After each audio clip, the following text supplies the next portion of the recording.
好啦，閘門打開啦，所有馬都順利出閘啊！咁啊，較為快少少啊，似乎中檔嘅專長啦。咁啊，拍住佢都係有呢個樹堅啟航啊嘛，跟住亦都係有呢匹就國師奇蹟啦。咁啊，文化明蹟喺前面，大本純我都擺咗喺前邊啦。咁啊，再後少少呢個掌控星咧，跟住有少少搶啊合中放啦。再後少少亦都係紅花戀啦，咁啊，然後亦都暖語問好包尾嗰兩隻就係自由方同埋偷偷吻嘅。好啦，跑咗大約300-400位路程啊，前面專長放頭啊，咁啊純愛咬住守住個第位。第三個就文化明蹟。跟住合中放啦，再後少少咧，亦都係有呢匹就呢個暑天啟航啦，然後有掌控星啊，馬群中間仲有紅花戀啊、國師奇蹟啦、偷偷吻都慢慢上翻嚟啲啦，包尾嗰兩隻就係暖語問好同埋自由方嚟嘅，入到嚟之後500零米嘅時候啦，咁啊前面專長依然放頭啊，守住第一隻純愛啊，拍住個合中放啦，再後少少綠色衫嘅文化明蹟啦，內檔白色衫嗰匹啦，咪就係呢個掌控星嚟噶，馬群後邊亦都係有啲國師奇蹟啦，等緊咪仲有偷偷吻嘅，鬥到最後300米嘅時候啦，前文化明蹟追咗頭啊，咪專長都散咗噶啦，中檔亦都純愛啦，落去欄上間有掌控星追落欄嗰匹就係呢個偷偷吻嘅，鬥到最後100零米時候啦，前面偷偷吻鬥緊文化奇蹟，中檔叫緊位上嚟，有國師奇蹟，然後掌控星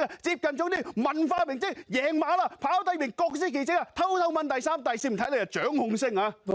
結果一舉擊敗晒喎，文化明蹟喎，真係哦，真係影一影國威法，文化明蹟，唉，主場威力啊！哇！其實國師奇蹟跑得好好㗎啦，亦都冇辦法啦。佢真係留埋嗰段係最好嘅，太早上唔得啊！偷偷吻就第三、第四就掌控星，純愛跟前可能望咗空啊，跟前咗啊！佢唔係好擅長咁跑嘅。